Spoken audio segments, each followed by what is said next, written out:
صديقتكم كمامة، وراء كل كمامة صحة وابتسامة.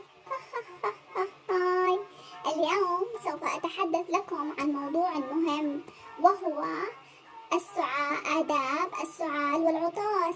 كيف أكون مهذبا عندما أعطس؟ نعم، عندما أعطس يجب أن أستخدم مناديل نظيفة، ويجب عند استخدامها أن أرميها بالقمامة.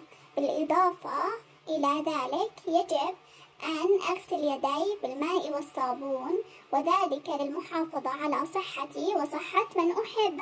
وعند العطاس يا أطفال يجب أن أضع المنديل على فمي، ويجب أن أخبر معلمتي أنني مصاب بالزكام.